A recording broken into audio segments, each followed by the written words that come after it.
The Battle of Willow Grove Lane. It was a crisp Tuesday morning when the email landed in my inbox at exactly 9:02 a.m., shattering the calm of my suburban sanctuary. I'm James, a 52-year-old freelance graphic designer with a penchant for strong coffee and a quiet life.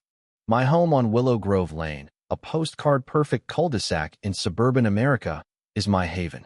The street is lined with identical lawns, 3 maple trees per yard, and an HOA that could outmuscle a tax auditor. For me, mornings are sacred, a symphony of French press brewing, tech blogs, and the faint hum of a neighbor's leaf blower. I live for this beige tranquility.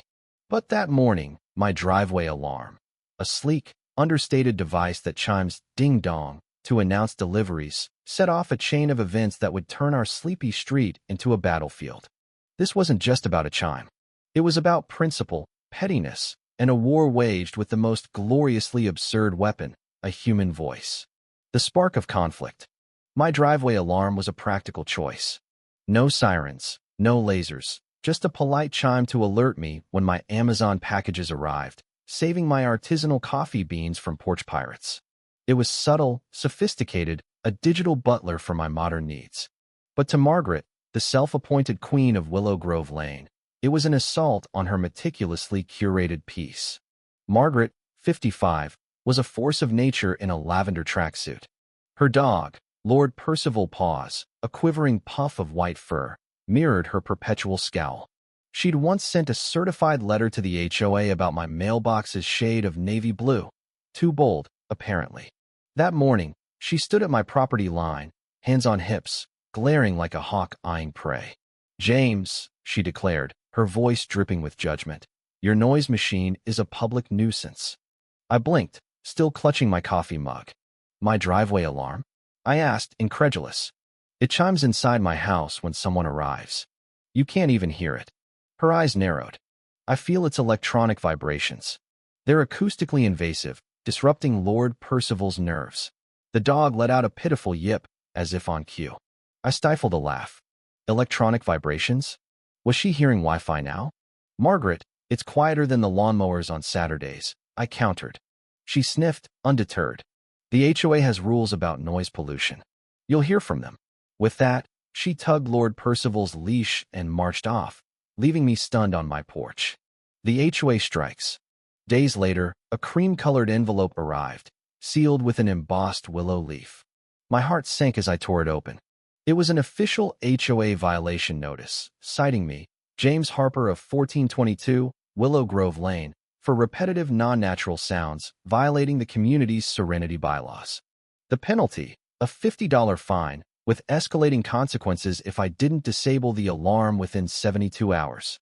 Attached was Margaret's complaint, a melodramatic essay claiming my chime had driven Lord Percival into nervous collapse.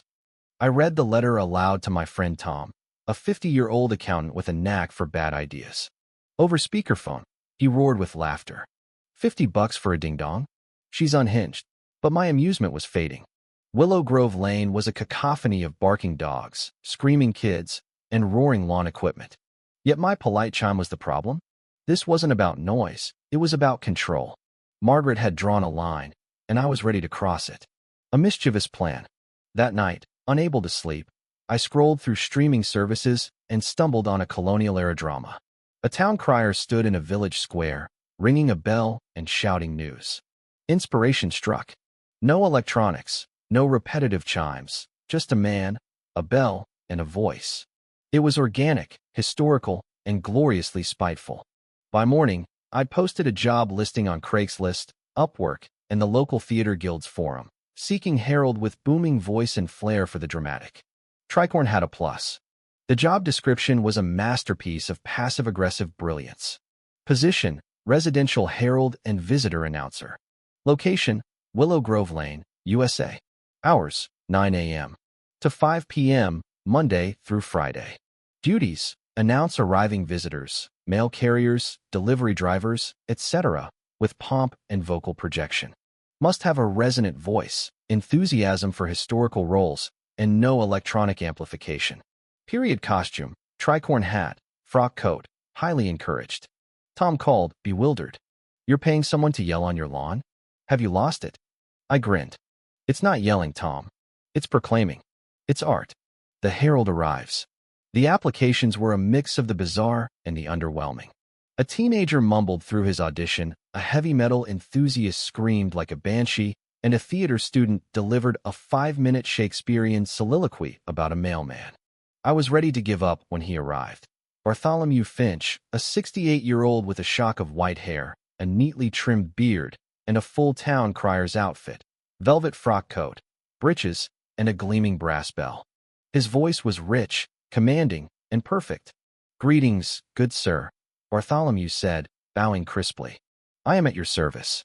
He demonstrated at the end of my driveway, ringing his bell with a sharp clang and proclaiming, "Oh yes, be it known a gentleman of taste conducts vital business here."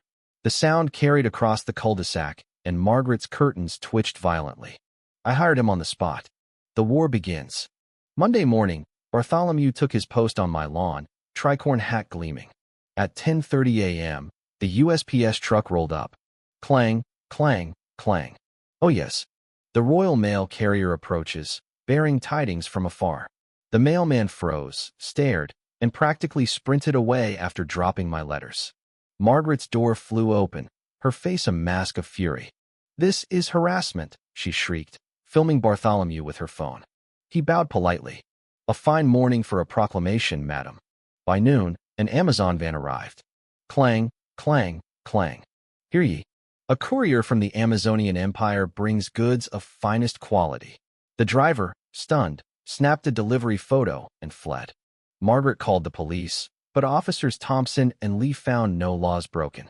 "It's his property, ma'am," Thompson said, suppressing a smirk. "No amplification, no violation." Margaret's rage was palpable, but I was just getting started. Escalation and counterattacks. Margaret fought back. Her sprinklers, suspiciously recalibrated, drenched Bartholomew mid-proclamation. Undeterred, he wiped his hat and continued. "Let neither rain nor malice deter the crier's duty."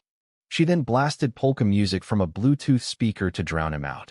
I called a contractor, Gus, to build a crier's box, a 2-foot-high platform with a shingled roof to shield Bartholomew from water and sun. Gus, baffled, called it a yelling shed, but built it anyway. The neighborhood split into factions. Team Margaret, mostly older residents, grumbled about property values. Team James, younger families and those fed up with Margaret's tyranny, cheered Bartholomew's antics. Kids nicknamed him the Shouty Man, and Mr. Larson, a neighbor whose roses Margaret had banned, slipped me $20 for Bartholomew's celebratory beverage. The climactic showdown. Margaret's final gambit was an emergency neighborhood meeting on her lawn, complete with folding chairs and a whiteboard. At 10 a.m., she listed my crimes: noise pollution, an unapproved structure, and eroding suburban peace. Her voice rose to a shriek as she blamed me for Lord Percival's therapy bills. Pointing at me, she demanded, "What do you have to say, James Harper?" I nodded to Bartholomew. He stepped from his crier's box, not in costume, but in a dignified suit, and spoke without his bell. "Good people of Willow Grove," he began, his voice calm, yet commanding. "I have seen your laughter, your kindness, your lives. A true nuisance isn't a man announcing mail. It's the tyranny that silences joy, that bans roses, that demands beige conformity."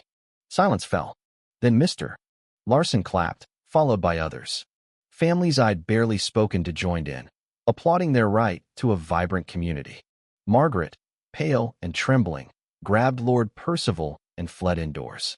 Her whiteboard of grievances stood abandoned, a relic of her defeat, victory, and resolution.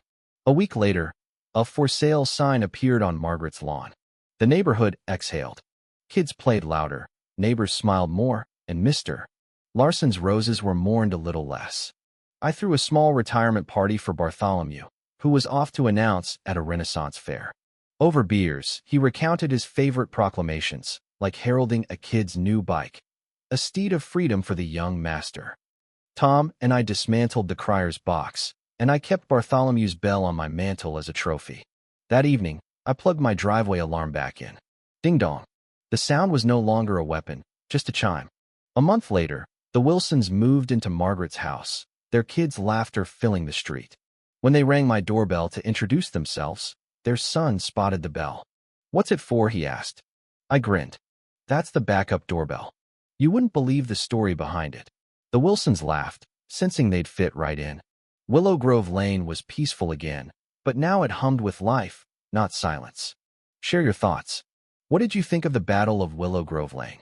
Was James's escalation a stroke of genius or a step too far? Have you ever faced a Margaret in your life, someone who tried to control the joy out of your community? And what about the bigger picture? How do we balance personal freedom with fairness in our neighborhoods? Share your thoughts in the comments below. Let's spark a lively debate about standing up to petty tyranny and finding justice in the everyday.